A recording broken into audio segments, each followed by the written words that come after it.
phone on Do Not Disturb. I don't know how these ladies do this stuff. But anyway, hold on, let me see if we're back on. If you can see me here.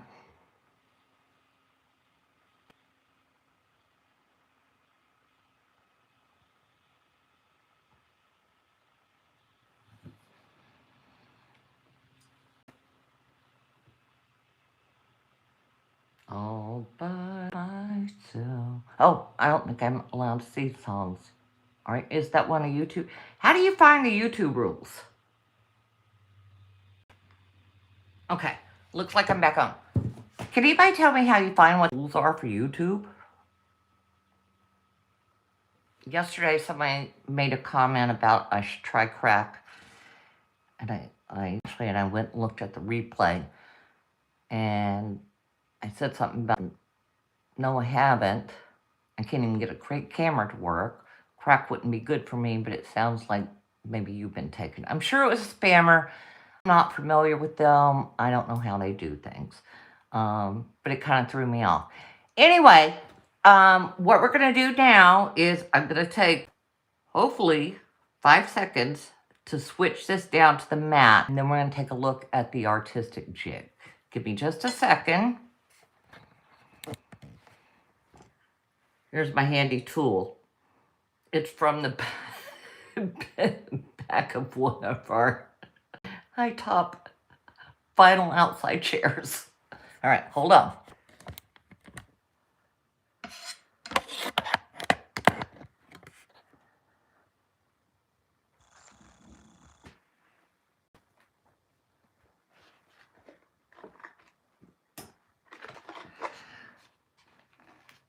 Sorry, seems like the video I'm watching is lagging just a little bit from the live. Okay, I just wanted to make... Look at that! We're on the mat! Can I get a woohoo from somebody? We're getting there. All right, so here's our 3D jig. I'm opening it up. This one, as I said, it is an artistic wire 3D bracelet jig. This particular one is, well, they talk in different language. Can't necessarily understand that. But anyway, so this is what it is. What you get is the 3D jig. You're going to get 20 pegs inside of it. That's what you're going to use to set up your designs on the jig itself. Now, this is made to mainly do like a bangle bracelet. You can do components with it where you do just a bit where it's curved, where you don't have to worry about it. But mainly for bangles. You can also use it for necklaces. Anyway, with these jigs, on the bottom here, there's a little plastic thing. So the smart thing to do, if you don't want to have to turn around and buy one 2.5 years later, is to make sure you leave it there. Always, when your pegs on and your stoppers, when you take them off, drop them back into your drum. If you drop them back into the drum, then at the end, you can just take them back and put in the bag. When I was watching Sarah's video, she was talking a lot about how many pegs that she has lost over the years. They do replace them. You can go to the website. They have different sizes. They have different shapes. But for those of us who may not be as good as Roseanne or Linda or something like that, making molds and things could be one of the answers. Here's another one, and I wasn't planning on using this. I just wanted to show you that there are several other jigs. This one is just a flat one. This would be perfect for making earrings or a vocal. I mean, you put your beads or your stoppers in there and make your pattern around it. So we could talk a little bit more about that later if y'all want to do that. What we're going to do is we're going to start off with a very, very simple pattern. These are the instructions that come with it. And we'll open this up for you.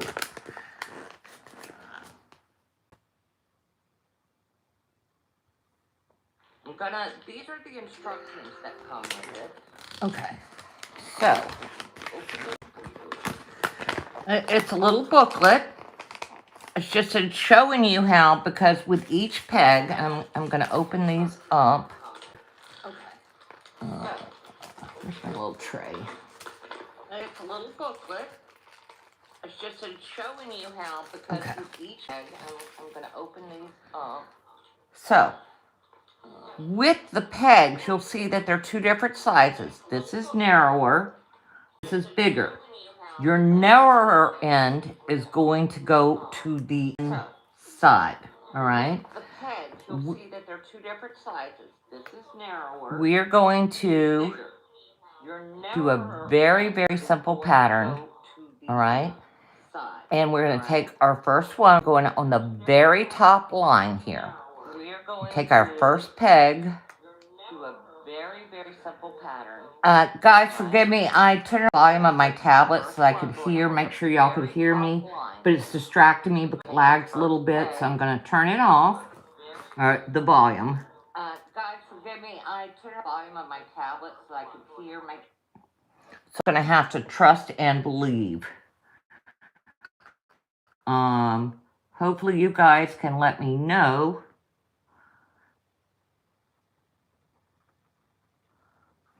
if there's a problem. I'm turning on the chat, hopefully on my tablet.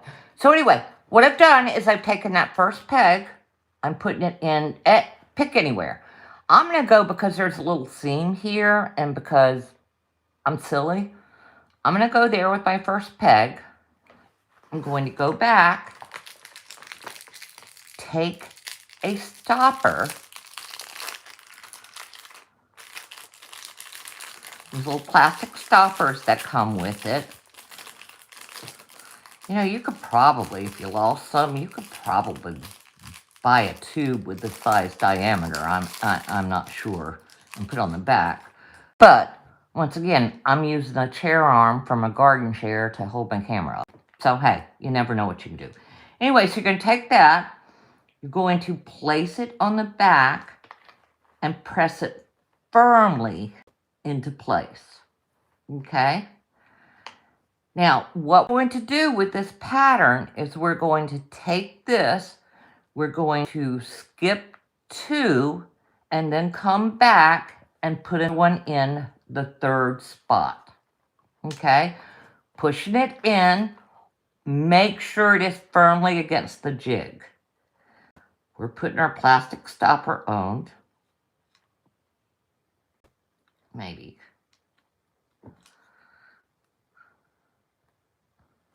Okay, so plastic stopper is going on. And then we're going to move to the next. So skip 2, go to the third. We're putting another peg in, putting the stopper on it. And I had thought doing this beforehand so that you didn't have to sit through all of this.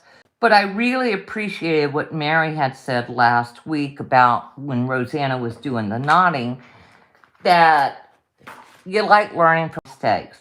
I am certainly not a pro, and I'm certainly not embarrassed if I make mistakes, because that's how I learn as well. So that's why I didn't even open the jig or do any of this until we got on to the show today. After yesterday, I was hoping I could make it through the night. All right. So anyway, we're going to go around. I'm just putting these on real quick. Like I said, skip 2, go in the third. All right. Here comes the plastic thing.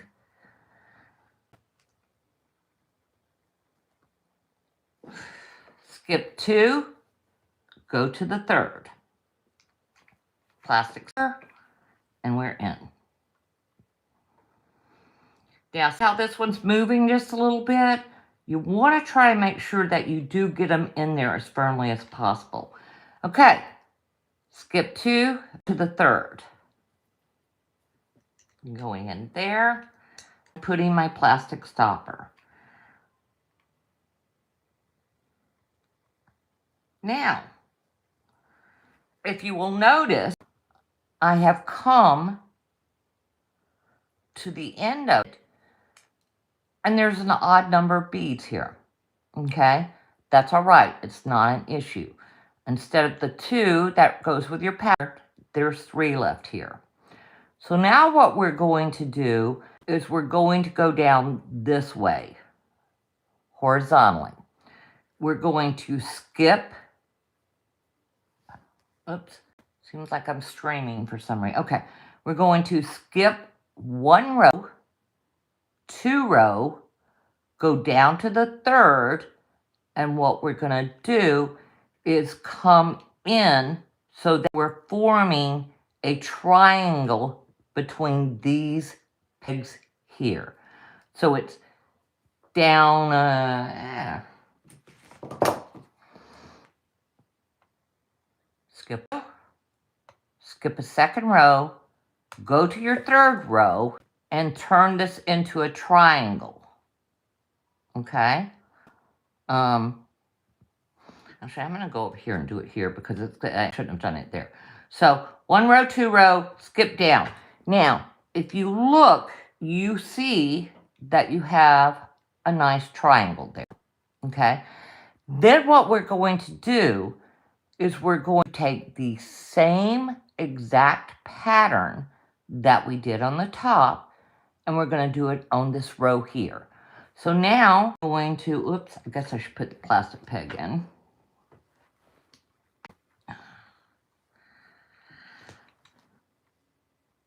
This is not as easy for me. I unfortunately had lots of surgeries too. But, all right. So there, as you see, I have a triangle. It's coming down 2 this way, 2 this way, 2 across that way. So you have your triangle, okay? Since we're doing exactly the same thing as up top, all I have to do at this point, count over 2, go in the 3rd. In the 3rd, put my plastic clip in. Okay. Again, skip 2, go in the 3rd, put my plastic peg in.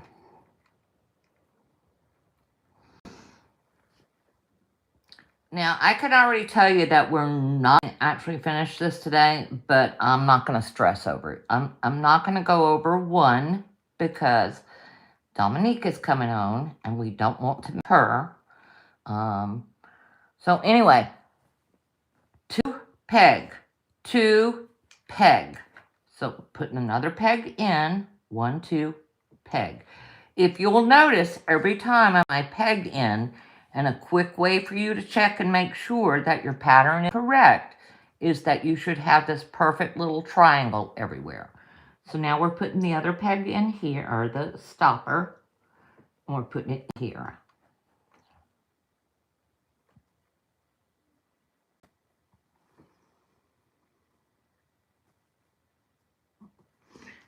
Okay. Skip 2, go 1, or go in the 3rd. 1, 2, I'm going in the 3rd. Once again, small end, and you'll figure that out very quickly, is what fits inside. Now, Sarah was talking about on her video that these pegs, you get 20 in the pack, but there are a lot more available on their website. Different sizes, different shapes. So don't feel like you're limited to this. You also get more of this size too, in case like any of the rest of us you lose any. Okay, 1, 2, going in my 3rd. Here we go.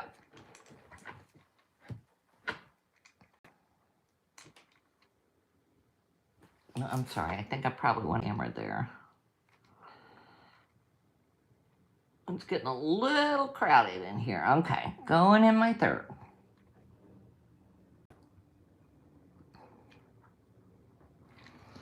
Again, 1, 2, going in my 3rd.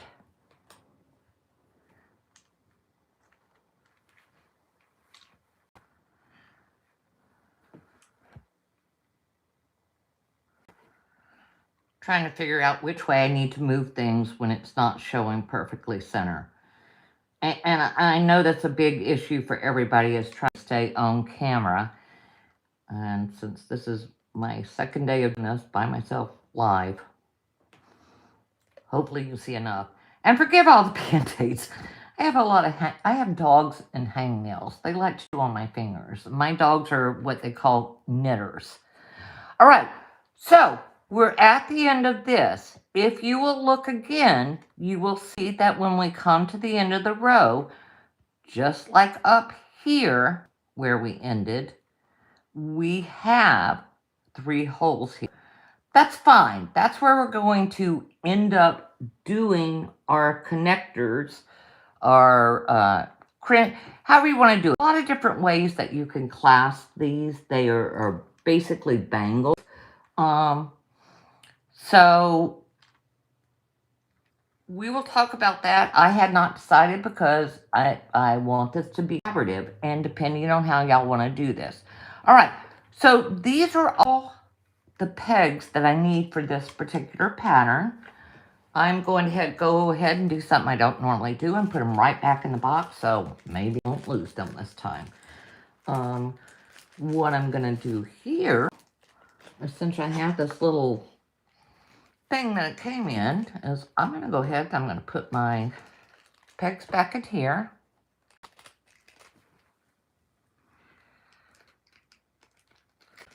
Drop it in here. And then I'm going to go ahead and put the rest of my spacers back in there. Or my plugs to hold them in place. Hey guys, after the video or in the comments, because I'll go back and rewatch this, I am, once again, not at all versed in this. Don't know how to do YouTube and things. I am more than open to, I'm not going to call it criticism. I'm going to say I am more than open to suggestions on how to improve. I may only be doing this for 5 days, but who knows? Maybe one day you might need cover for you on a channel. So if that's the case, then I want to do it the right. I want to do the best I can do for anybody. All right. So now we have our pegs in place, our pattern ready to go.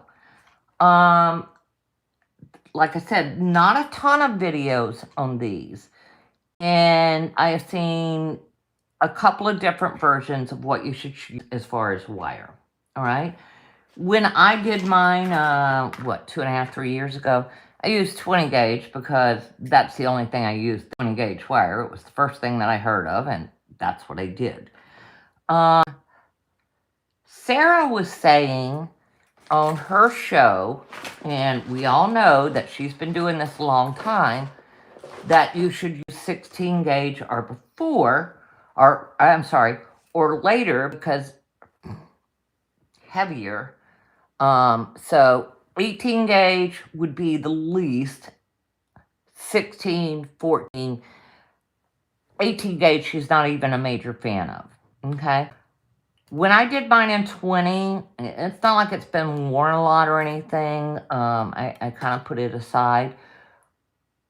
But it hasn't had a problem. And part of the beauty of this bracelet is the adjustability. If it is something you're going to sell, you'll find that it's going to be something that you can sell to people with different size wrists. We'll get to that at the end. What she said is that she normally just works off of the spool because it's very, very difficult to measure. I think I'm going to attempt to do the same thing. We're going to use 18 gauge. And Mary, once again, this is for you. I have never attempted this with this. The last time I made one of these was 2.5 years ago, and I did it with 20 wire. But we're going to start by going to our beginning peg. Well, oh, you baby. There it is. Okay. So I want to press down, might make things sure. All right, the beginning ones, and again, I've never done this with 18 gauge, so I may have a hard time, but that's okay. That's what Mary wanted. So the beginning wrap is always going to be your hardest one to do. You're going to have to decide which way you want to go. So So I'm just going to wrap this loop around. And once again, the hardest one to do, and this 18 gauge is definitely tougher, right? So I'm pulling that. I'm going to go ahead, use this, try to pull my loop tighter. Oops, sorry.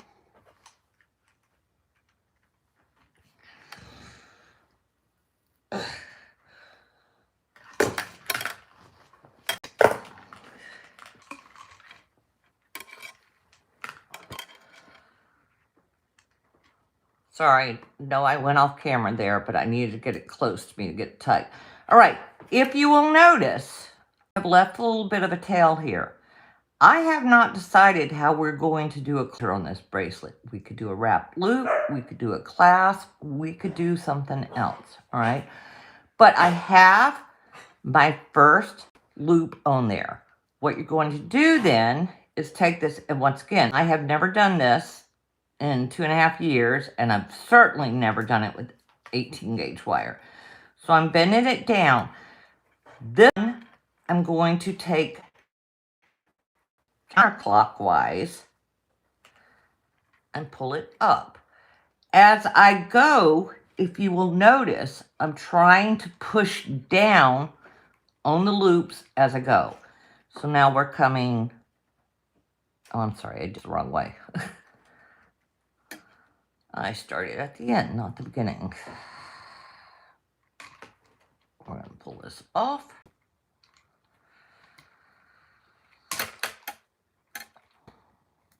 We're going to go right here.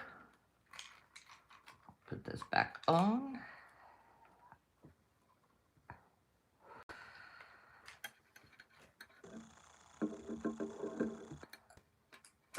Hear me sighing here. My husband says I'm always sighing. Sorry, guys. All right, let me try to do this one again. All right. So then we go back in. That one was counterclockwise. I am pushing down to make sure it's close to my jig. All right. What I'm going to go now is I'm going up to the top row. And this one, I'm going to do the opposite direction. All right. So I'm going this way. Once again, trying to keep it close to the jig, pulling it down, trying to make it as tight and consistent so that my loops are the same size. And now I am going over to the next one, going the other direction with my loop, coming up, bringing it up again. Once again, I am working off the spool. It's not something where you're going to have to waste a whole lot of wire. That seems to be working okay. If you will notice, I am also turning the jig as I go. I guess you could just, for me, it's easier to just take the jig as I make the loop, pull it around, just to go, turn the jig, and go straight into the next one. Okay. Again.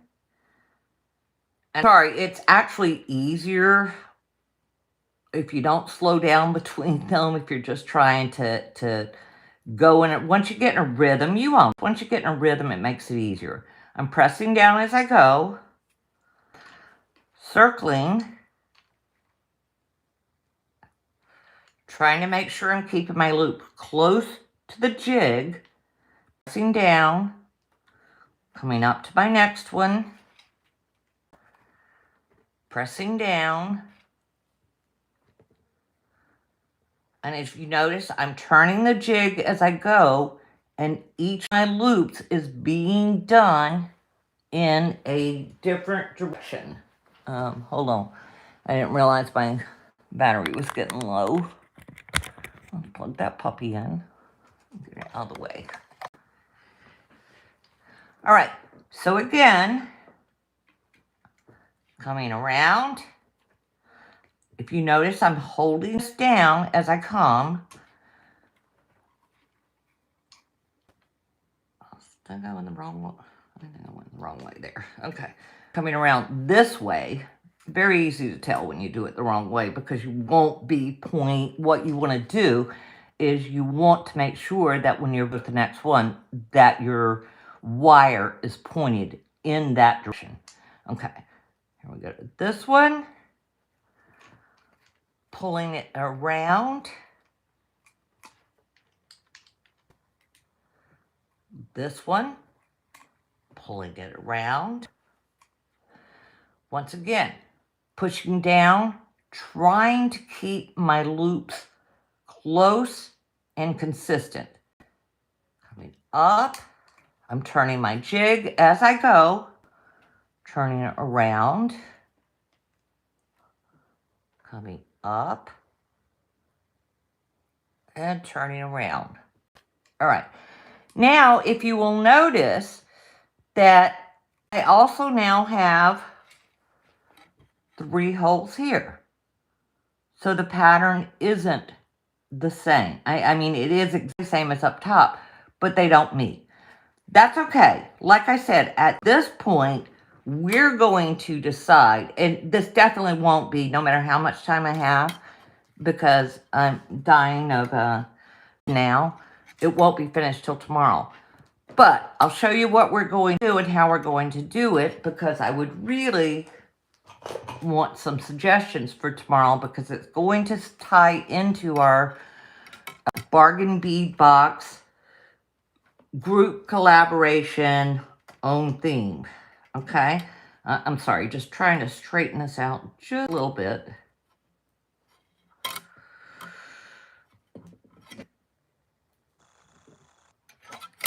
And they're just cutting off. And once again, FOMO made me make sure that I had the double flush cutters. I don't know what to do with them, but I do have them. I was going to use this to cut this all. Oh, here they are, right here. Double flush cutter. These are great because when you're trying to, especially like if you're doing a simple loop or something, you need that straight edge. This is going to cut both sides straight for you. So this up. It's a little bit of a long tail. You got a tail on the other one. Like I said, we're going to figure out what we want to do with those. I'm going to leave this one a little bit longer just because I don't know how we're going to end up cutting. Okay? So, cutting that off made it very easy. Didn't really, I probably wasted a couple of inches there, but that's because I don't know what we're doing. But we didn't really waste any wire. We worked totally off the spool and just cut it at the end. Okay, so the next thing that you want to do before you want to start taking any of this off is you want to make sure that you have everything pressed down and good. So you could take chain nose pliers and push down like this. Sarah was saying that some people didn't like chain nose pliers because they felt like left a little bit of a mark on the wire. I'm going to say this. And the reason we're not going to finish this bracelet today is because we're not just taking the clasp it and done. We're going to be putting either beads or flowers, which you guys want on here tomorrow. But since I'm showing you this, the chain nose pliers, I want to show you, once again, when I first started, I had what they called FOMO, fear of missing out. This is a Beadalon product. I actually saw it on a show that Wyatt was doing. I don't think it was 3D bracelet jig. It could have been. But this is kind of cool for anybody who, if you're just using round nose pliers and you're rather than having to switch things, this one tool can work for you. I'm not the most coordinated person in the world, so I never really necessarily used it like that, but it does make great loops and it is consistent. So you could use regular chain nose pliers. This, once again, I'm just showing you because that's out there. All right, so I'm taking this and I'm pushing very, very, very firmly down to make sure that my loops are all, and see, this peg to me wasn't all the way in. So once again, I tighten that, pushing all of these down.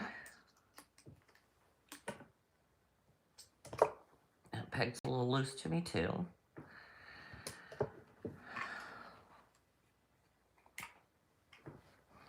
I'm going to go back to these only because that's what I'm using. I just wanted to show y'all those. Okay, so down, down. That one out here already done. Push, push. Once again, as hard as you can, just to get it as tight as you can. It's going to help with the structure of your bracelet and with the things that you're going to do afterwards. Okay, so we got all of that done. We already had a peg. Now what we're going to do is once